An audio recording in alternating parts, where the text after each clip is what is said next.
So up until this point, we've looked at three major forms of a line: standard form, slope-intercept form, and point-slope form.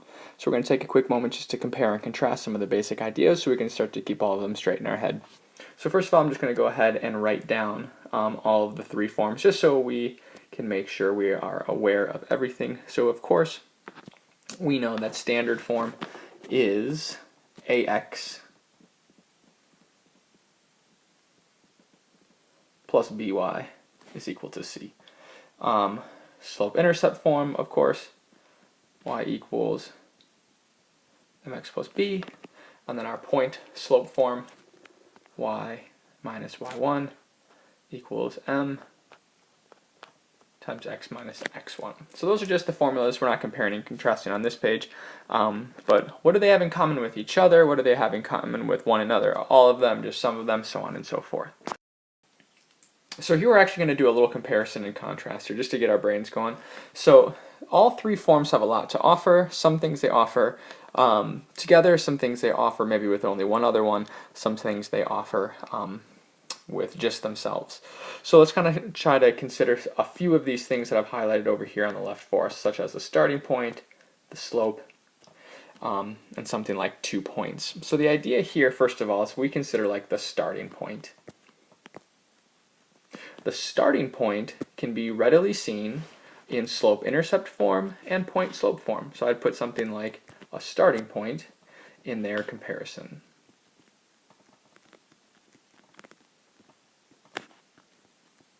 Now, of course, the starting point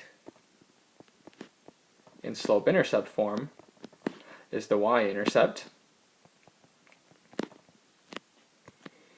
and the starting point in point-slope form is whatever point is listed as x1 and y1.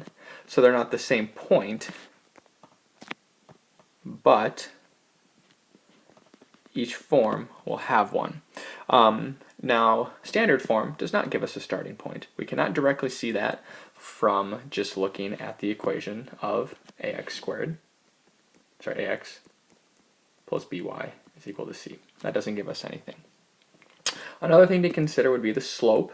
So again, just looking at the equation, I can obviously tell both of these would tell me the slope, right? Slope-intercept form tells me the slope as m, and same thing with point-slope form.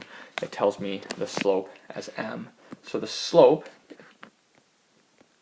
is something that I can directly see from point-slope form and slope-intercept form.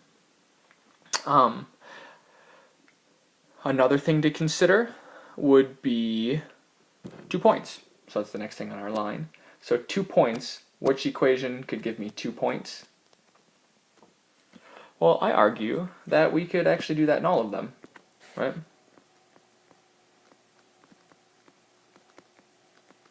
There's a couple reasons why. Well, first of all, we always need 2 points to make a line, and every single one of these are all forms of lines. Remember, that was our base fact, is that we need 2 points for a line. Now those are the things that the main things that they share with each other amongst the forms. So for example, point slope and slope intercept share the most. Standard form doesn't share a ton with anything else, and then all the forms together share these things here in the middle. But each form is specific as well. Like we have slope intercept form because it has its own benefit, something that it wouldn't share with the other ones. So with slope intercept, the benefit that it has by itself that it doesn't share with any other form is that intercept part of it. So in this form, we can directly know the y-intercept. We're talking about this just by looking at it. No calculations or anything like that, but we can always see the y-intercept given slope-intercept form. Now point-slope form, what does this have that's nice to itself, or maybe a characteristic that is unique to itself, is it's called point-slope form because we know that the point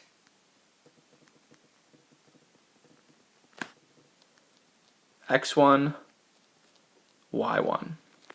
We'll always know that specific point, and we'll only know that point from the point-slope form of the equation and not the standard form. Now again, standard form up here doesn't look like it's very much. You might want to add something like, why do we have it? Maybe you could say something like, this might be the easiest to calculate or find the x-intercept.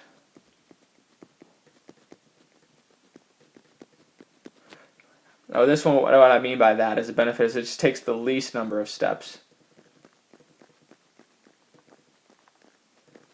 So that is one benefit of the standard form. Now there's many other things that I would ask you to start to think about and fill in specifically to your own. We should use this as a starting point for our conversation in class, and maybe we'll come back and write some more of this down later. But in your notes, take a moment to kind of make them your own and add anything specific that you would want to make sure to add. Last part of your notes, I want you to think a little bit before we come back together.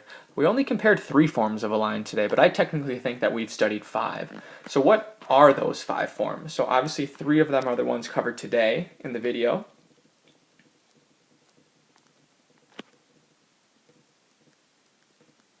So I'd want you to list them specifically. And then we have 2 others that we've talked about in an earlier section of chapter 3. I want you to list them, look through your notes and find them. And then once you find those 2, the last part of your thought process today would be, why did I leave these 2 out of the compare and contrast? How come we didn't put them in the Venn diagram?